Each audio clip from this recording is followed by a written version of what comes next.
o capítulo de número 1 e a forma de Deus agir. E quando Abacuque entende, mediante do peso do julgamento de Deus, Abacuque agora ele vai se esconder. Abacuque vai se refugiar dentro de uma caverna, porque ele temeu terrível visão que o Senhor lhe mostrara. Aí quando Abacuque se esconde dentro de uma caverna, Abacuque se cala e Deus se cala. Agora Abacuque não fala e Deus também não fala. Deus não libera uma palavra e Abacuque também não libera uma palavra. Aí o capítulo de número 2 é a sequência do julgamento. Deus agora vai julgar o povo em segunda instância. Aqui no capítulo 1 é a primeira instância, no capítulo de número 2 é a segunda instância. E o verso de número 2 do capítulo 2 é Abacuque entendendo a forma de Deus julgar. Escute isso, não se canse. Então o Senhor me respondeu e disse: depois de um período de tempo, Deus resolveu falar. Depois de um período de tempo, Deus resolveu se relacionar com o profeta. É diferente de nossos dias, que queremos que Deus fale no nosso momento, na nossa hora, do nosso jeito, do nosso modo. Não, irmão, Deus fala na hora que Ele quer.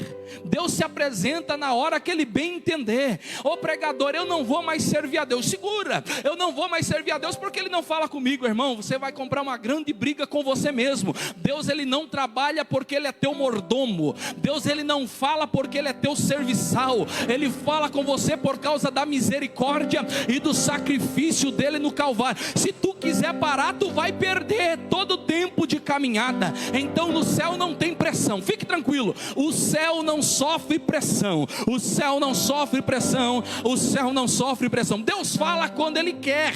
Deus se manifesta quando Ele quer. Se Deus não quiser fazer nada aqui hoje, continue crente, continue fiel. O problema é de Deus, mas se Deus quiser falar, está tudo certo do mesmo jeito. Nós não devemos querer que Deus seja o nosso mordomo. Entenda isso, Deus não é o nosso mordomo, Ele é o nosso Senhor.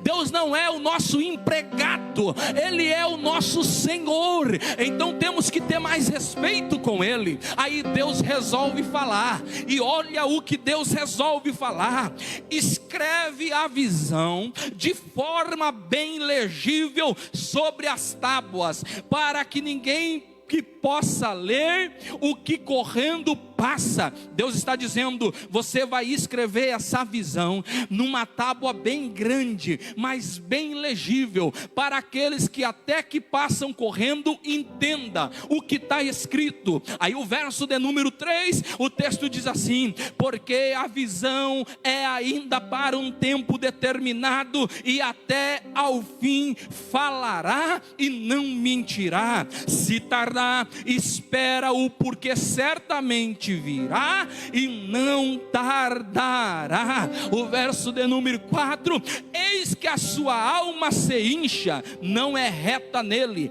mas o justo viverá pela fé. O justo viverá pela fé. Não perca o raciocínio, paciência, nós chegamos lá. O que é que Deus está falando aqui após revelar a visão a Abacuque? Deus está falando: a visão não é apenas para você, não é apenas com você, não é apenas introspectiva. Essa visão é para você, para todo Judá e para os povos posteriormente que virão. Então eu quero que você faça um acordo comigo, Abacuque. Está feito, Senhor. Agora que eu entendi, está tudo certo. O que é que o Senhor quer? Pega essa visão e escreve numa tábua bem grande, coloca no mural na entrada da cidade, mas com letra bem legível no mural, para que os moradores vejam, leiam, entendam, e até aqueles que passem correndo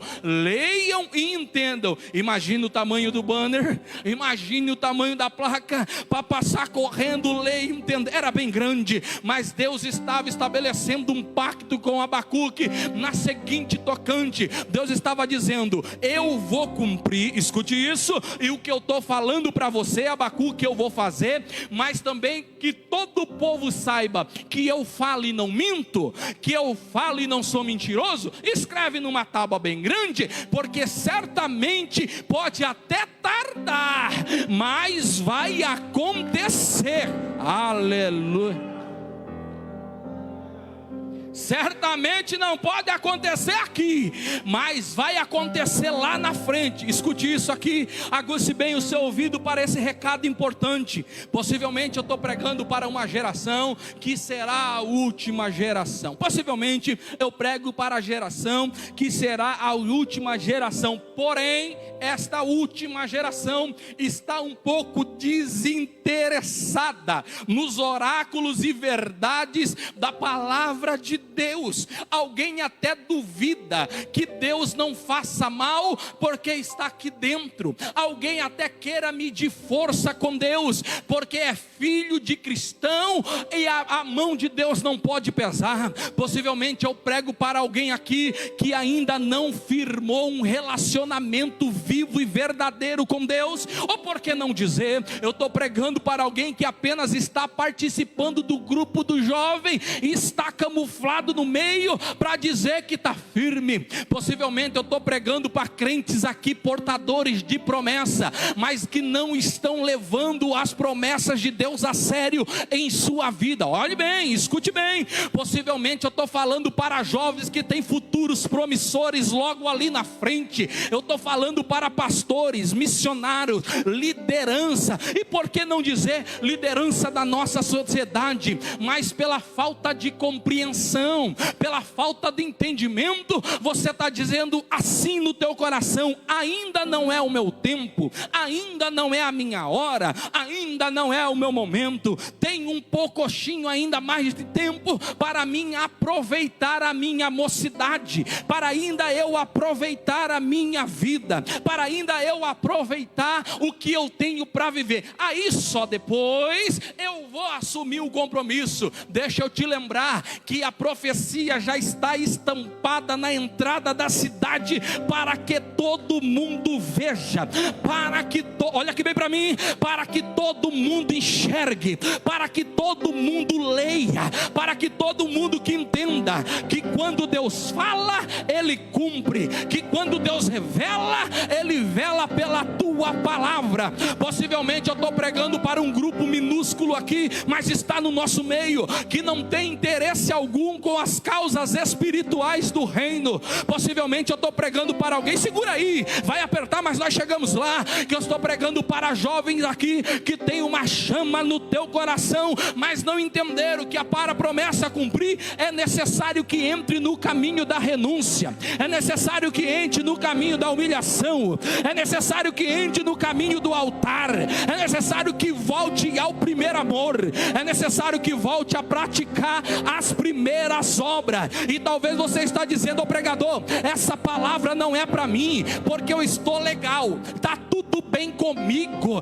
eu estou numa casa legal, eu tenho um emprego bacana, os meus pais me vestem bem, a minha família me banca legal, isso daí não é comigo. Deixa eu te dar um conselho e te avisar, se servir de alerta. A profecia de juízo já está escrita na tábua bem grande na porta da cidade. Aquele que está na cidade, leia e entenda, e aquele que passe correndo também leia e entenda. Sabe o que Deus está dizendo? Não vai escapar ninguém, não vai ficar ninguém de fora.